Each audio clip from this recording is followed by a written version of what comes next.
They thought he was just another black man holding up the line, maybe a dad fumbling through passports, maybe a guy hiding something in his kid's backpack. But what they didn't know was that they had just profiled a federal agent in front of half an airport. Yeah, this is one of those stories. It started like any other chaotic morning at Covington International. Announcements buzzing overhead, families rushing toward terminals, shoes half-tied, strollers jamming up the TSA lines. And there, in the middle of it all, was Nolan Brooks, calmly helping his 4 daughters get their bins ready, while his wife, Tiana, clutched the manila folder with their boarding passes and documents. Nothing about them screamed trouble, except apparently their skin color. The officer, let's call him Deputy Klein, walked over like he'd just sniffed out a threat. "Who are you?" he spat. Not "what's your name," just "who are you?" Like Nolan's presence needed justifying. You a poor father begging for favors, or someone hiding something in those kids' bags? The man didn't even blink before loading his hand onto the Glock on his hip. The air went cold. People turned their heads, some just curious, some already filming. Tiana instinctively pulled her daughters closer, whispering, "Don't let go of your sister's hand." In that moment, she wasn't just their mom. She was a shield. Nolan didn't raise his voice, didn't argue. He just reached into his wallet and laid his FBI badge on the table, slow and steady, like a man who's had to do this before. Real slow. And man, the silence that followed. You could hear the TSA scanner buzz down the hall. One agent 2 desks over took a step forward, then stopped dead when Klein tilted his head slightly. You could tell this wasn't the first time the guy got away with this kind of garbage. But something about this time was different. See, there was a girl nearby, maybe 19, 20 tops, already filming with her phone, and not in a "this is wild" kind of way. Her eyes didn't show surprise, just exhaustion, like she'd seen this before, maybe too many times. She angled her phone not just at the officer, but at the mother, who now stood straight-backed, tears welled up but refusing to fall, jaw clenched. That girl, she was broadcasting a message without saying a word. This time, you don't get to bury it. Then Klein stepped forward again, smirking. "Random screening," he said, real casual, like the FBI badge on the table didn't exist. "Gut feeling, doesn't matter." Tiana didn't budge, and neither did Nolan. And then, the oldest daughter, maybe 11, maybe 12, slipped her sneakers back on. Not trembling, not crying, just quiet. But in a different kind of way. The way kids get when they've learned too young that the world doesn't always protect them. A bystander muttered, "Did he just push her?" A young mom nearby instinctively shielded her baby's head.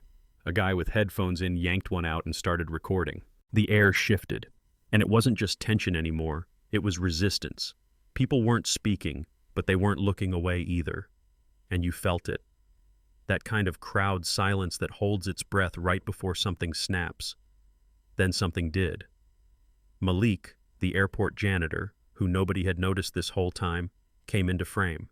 Didn't say a word, just stood a little closer, still wearing gloves, still holding his mop. But his presence was firm, unmoving, like the floor would give way before he did. And just like that, Klein's confidence started to chip. Because this wasn't just a family anymore. It was a circle forming around them. Witnesses, protectors, watchers. Then it went viral. The footage hit 10,000 shares in under an hour. Hashtags lit up. People started posting stories about that officer, about how he once made a girl take off her wig to prove she wasn't hiding anything, about how complaints against him vanished without explanation. One anonymous post read, "He made me give him my number at the soccer field. I was 16. And then came another. He showed up in a lawsuit once, but the file disappeared."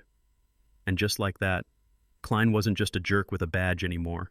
He was a pattern, a history, a symptom of something rotten.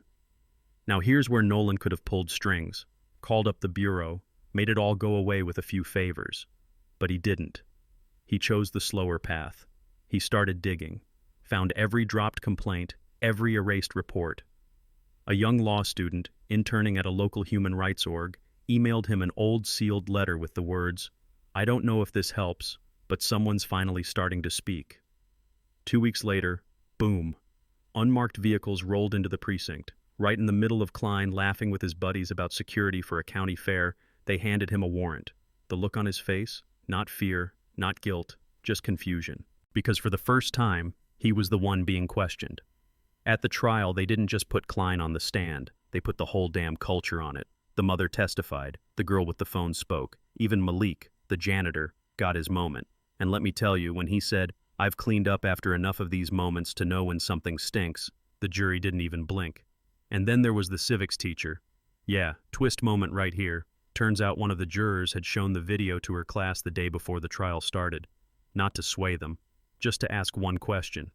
If you were there, would you have stepped forward or stepped back? The question stuck, and not just in the courtroom.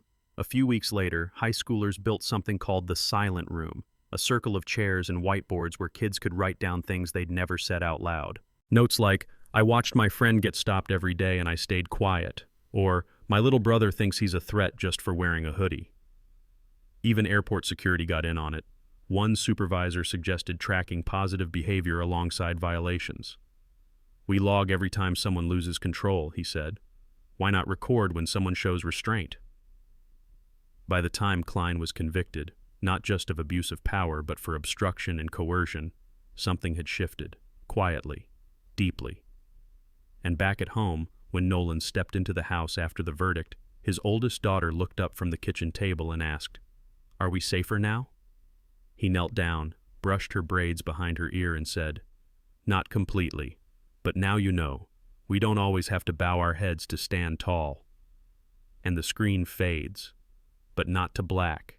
It fades to a classroom, a girl holding a phone, not to record, but to show.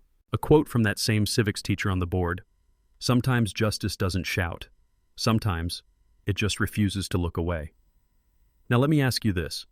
If you'd been standing in that terminal that morning, would you have spoken up or kept walking like nothing happened?